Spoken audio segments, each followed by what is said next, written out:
Hai nakama, One Piece Update Channel balik lagi nih. Dan pada episode kali ini, waktunya review chapter ke-981.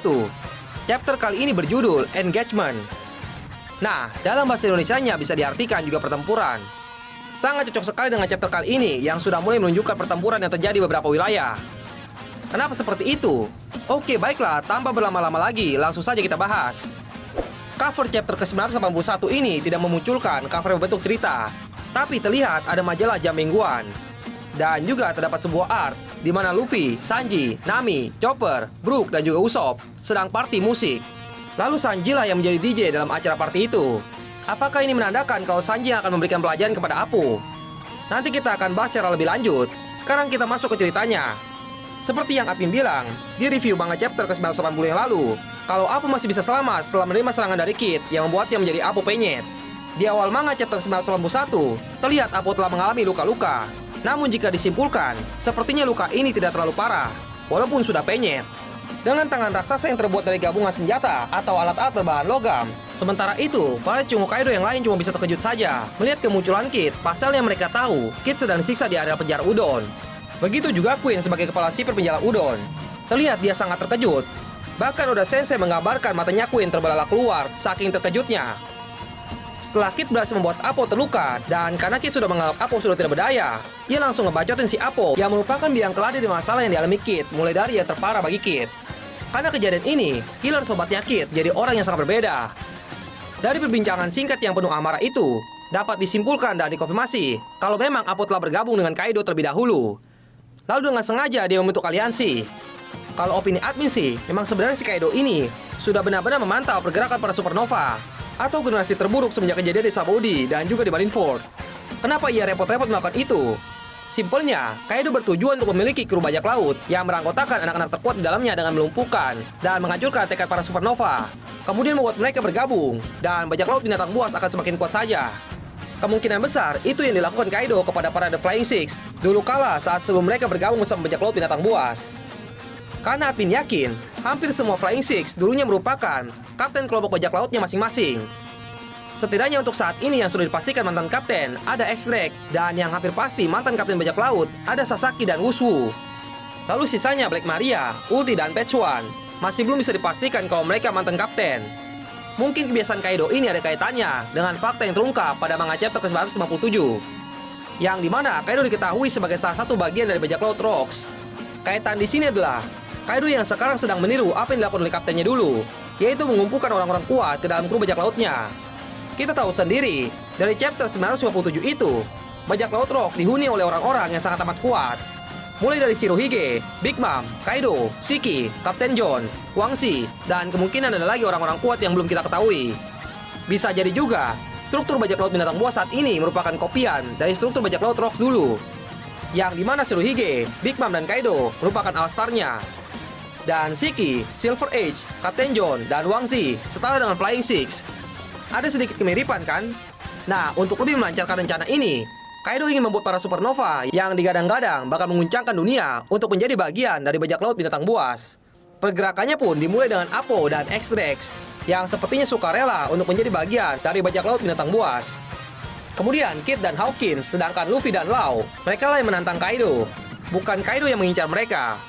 Kembali lagi ke ceritanya. Setelah sadar kalau Queen kali ini tidak bisa menangkap mereka hidup-hidup dan juga atas kerusakan yang mereka perbuat, maka Queen memerintahkan para bawahannya untuk segera membunuh mereka. Dan dia tidak mengikuti instruksi Kaido, yang dimana mau menangkap para supernova dan dijadikan salah satu anak buahnya. Para anak buahnya mendengar perkataan Queen langsung menggila, seperti binatang buas yang haus darah. Mereka menjadi lebih liar lagi. Bahkan salah satu dari number sepertinya urutan ke-8 karena ia menyebut Hacha yang merepresentasikan angka 8 dari bahasa Jepang, yaitu Hachi, melakukan serangannya dengan menggunakan senjata gada berduri milik Kaido. Jika melihat dari ukurannya si Hacha ini, sepertinya dia dari ras raksasa. Jika kita lihat pada manga chapter ke-954, saat kemunculan pertamanya itu, admin berasumsi kalau mereka memiliki ukuran besar karena mereka monster atau memakan buah iblis. Tapi sekarang admin lebih yakin kalau numbers ini sebenarnya sekelompok anak buah Kaido dari keturunan ras raksasa. Dan sepertinya mereka juga diberikan kekuatan buah iblis oleh Kaido. Salah satu numbers yang terlihat pada manga chapter ke-977 yang sepertinya urutan ke-10. Jika dilihat dari siluetnya, sepertinya ia memakan buah iblis Zoan buaya. Jika diperhatikan bentuk mulutnya yang menyerupai moncong buaya. Nah, mungkin saja di manga chapter selanjutnya, kita akan diperlihatkan kekuatan buah iblis Zoan dari Numbers urutan ke-8. Karena si Hacha ini raksasa, dan senjatanya juga bukan ukuran orang normal. Serangannya si Hacha ini memberikan dampak ke rekannya juga, dikarenakan kondisinya yang sedang ramai. Padahal Hacha bermaksud untuk menyerang Kid dan Killer. Untungnya Kid dan Killer berhasil menghindar dari serangan si Hacha ini.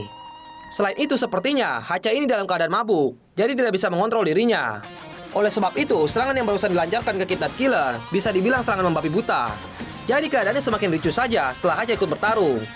Kid yang baru saja bisa bernafas dengan lega setelah menghindari serangan Hacha, langsung diserang lagi oleh salah satu headliners. Namun Luffy berhasil menangkis serangan itu. Kid terlihat cukup kesal karena ia mendapatkan bantuan dari Luffy. Admin percaya peperangan ini akan sangat ricuh, karena nampaknya akan banyak orang mabuk yang terlihat berperang, sehingga tidak bisa mengontrol dirinya dan menyerang temannya sendiri, seperti yang dilakukan oleh Hacha. Setelah itu, entah apa yang dipikirkan oleh Luffy, dia malah memarahi Kid sambil sosokan bilang, "Gua tahu nih, si Kid pasti bakal membuat kekacauan ini. Ini adegan yang cukup ngakak. Kenapa si Luffy nggak introspeksi diri sendiri? Kalau dialah orang yang pertama memulai kericuhan." Memang agak nyebelin banget si Kapten Baka yang satu ini. Setelah perdebatan tidak berfaedah itu, sekarang Luffy, Zoro, Kid, dan Killer mencoba lari.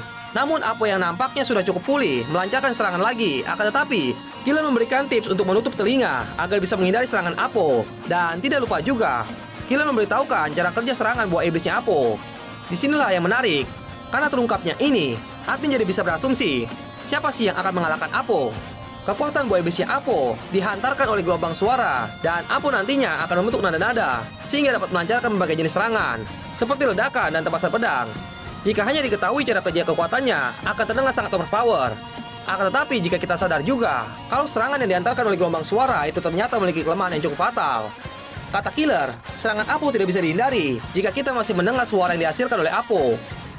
Maka dari itu, Killer memberitahukan kepada Luffy, Zoro, dan Kid untuk menutup telinga mereka. Dengan kata lain, kekuatan Apo tidak akan efektif jika targetnya menggunakan penutup telinga atau handal dengan serangan jarak jauh, kecuali si Apo menggunakan speaker untuk memperluas atau memperkuat jangkauan serangannya.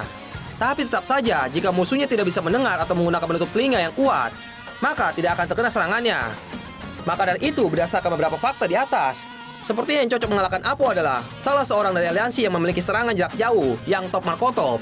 Siapa lagi kalau bukan God Usopp? Ya, Usopp lah yang paling cocok untuk mengalahkan Apo. Atau bisa juga Luffy dengan menggunakan Gear 4-nya di mode Snakeman. Tapi sepertinya berhubung Apo bukan termasuk anggota elit bajak laut binatang buas, seperti All Star atau Tobiropo, Luffy tidak akan repot-repot untuk mengalahkannya dengan Gear 4 mode Snakeman-nya. Karena itu sangat menguras tenaga. Jadi tinggal tunggu saja Usopp akan muncul dan mengalahkan si kampret Apo. Setelah berhasil menghindar dari serangan Apo, selanjutnya ada seseorang yang teriak dan mengungkapkan alasan kenapa Killer menjadi salah satu pleasure atau memakan buah iblis Smile yang gagal. Jadi Orochi sempat memberikan penawaran kepada Killer untuk memakan buah iblis Smile yang jelek agar bisa membebaskan kaptennya, yaitu si Kid. Akan tetapi seperti biasa, si Orochi pun ingkar janji atau membohongi Killer. Mendengar itu, Kid pun langsung naik pitam dan melakukan serangan lagi. Di sisi lain, di sebuah bangunan tinggi, Usu melihat kejadian itu dan menyimpulkan mereka adalah para napi pelarian Udon. Jadinya, admin baru sadar sepertinya rencana Kinemon ini masih berjalan lancar. Karena mereka yang berbuat rusuh ini para orang-orang yang sejak awal terlibat masalah duluan dengan bajak laut binatang buas. Jadi mereka dianggap sebagai sekelompok kecil sendiri tanpa membawa nama pasukan aliansi pemberontak negeri Wanonya. Balik lagi ke cerita. Sekarang kita diperlihatkan bahwa hanya Usu yang mungkin saja mantan anggota krunya ketika ia menjabat sebagai kapten mereka. Mereka sepertinya memiliki kekuatan kucing-kucingan. Ada dua orang wanita seperti Catwoman, satu orang seperti harimau, satu orang kucing tua, satu orang kucing tidak jelas, dan yang terakhir sangat berbeda, sama sekali tidak seperti kucing. Setelah itu, Usu langsung memerintahkan para anak buahnya untuk fokus mencari Yamato dan jangan biarkan Sasaki menghalangi mereka. Usu sempat nanya juga apa saja yang dibicarakan oleh si Queen, dan salah satu anak buahnya memberitahu kalau Queen akan menyingkirkan salah satu dari Tobiropo. Usu langsung melihat ke arah Queen dengan tatapan tajam dan saling bertatapan dengan Queen. Sepertinya si Usu ini memiliki dendam pribadi kepada Queen. Dan orang yang dimaksud Queen juga sepertinya Usu. Jadi ya bisa jadi nanti di tengah perangan yang melawan Queen bukan salah seorang dari pasukan aliansi, mainkan salah seorang dari Tobiropo yang paling besar kemungkinannya antara Usu atau Sasaki. Itu beberapa kejadian dekat kediaman Istana Kaido. Sekarang cerita beralih ke pasukan Kinemon yang bergerak ke sisi kanan. Bisa dilihat ternyata Sanji, Chopper, Nami, Usopp, dan Carrot pergi bersama pasukan Kinemon. Selain itu sempat diperlihatkan siluet Big Mom di salah satu ruangan. Ia sepertinya sudah mendapatkan kabar kalau anak-anaknya akan segera datang. Dan sepertinya juga, Big Mom benar-benar tidak tahu bagaimana bentuk dari Pulau Onigashima ini. Karena ia tidak tahu kalau ada pelabuhan di pintu masuk, yang artinya Queen berhasil membawa Big Mom dalam keadaan pingsan saat menuju Onigashima. Sementara itu ternyata, Kinemon memodifikasi rencana mereka dengan membagi dua kelompoknya. Ada kelompok yang nantinya akan masuk ke kediaman Kaido dari sisi samping, dan ada juga kelompok yang tetap akan masuk dari belakang. Kemudian, kelompok topi jerami yang ada di sana dan Shinobu memiliki tugas untuk mencari Momonosuke. Karena mereka tidak tega melihat Kinemon murung, memikirkan keadaan Momonosuke, apalagi status Momonosuke sebagai putra mahkota Wano. Pasukan yang menuju pintu belakang dipimpin oleh Kinemon, dan pasukan yang menuju pintu samping dipimpin oleh kelompok topi jerami dengan tujuan lain untuk mencari Momonosuke. Dan kejadian yang tidak terduga pun diperlihatkan. Ketika mereka lewat, ratu dari musuh tiba-tiba muncul. Para pasukan bisa langsung mengikuti perintah Kinemon dengan langsung terjun ke dalam air jika melihat siluet seseorang dari bangunan. Akan tetapi, kejadian sial menimpa Chopper, yang dimana ia tengah menaiki tank buatan Franky, sehingga tidak bisa bersembunyi. Maka dari itu, Chopper pun harus bertatapan dengan Big Mom. Sayang tidak diketahui lagi apa yang terjadi. Chopper terlihat sangat amat terkejut dan ketakutan. Sedangkan Big Mom masih tetap bingung. Sungguh menakutkan, bagaimana bisa bertemu setan di siang hari. Part terakhir chapter kali ini ditutup dengan adegan ulang. Gagalnya anak-anak Big Mom memasuki wilayah negeri Wano. Tapi kali ini yang melakukannya adalah Uya Kuya. Maaf ya, maksudnya Marco the Phoenix. Orang ini nanti-nantikan akhirnya muncul juga. Dan ia tidak sendirian, ia datang bersama Nekomamushi dan pasukannya, serta Iso si anak rantau kelahiran asli negeri Wano.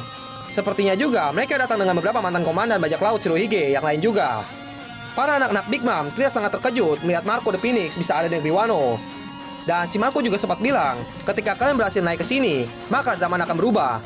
Marco sangat mempercayai pasukan aliansi dapat menggulingkan atau mengalahkan lawannya itu. Itu sudah cukup untuk kita menyimpulkan kali ini. Seluruh mantan komandan bajak laut Shirohige hadir di pertempuran akbar negeri Wano. Oke, sekian dulu untuk episode kali ini. Keadaan pun semakin memanas saja ya. Perbandingan kekuatan yang awalnya sangat jomplang, lama-lama bisa dikejar juga oleh pasukan aliansi pemberontak negeri Wano dengan hadirnya tokoh-tokoh kuat. Mungkin tinggal satu kelompok lagi jika sesuai teori admin akan datang ikut membantu Luffy dan kawan-kawan, yaitu bajak laut rambut merah.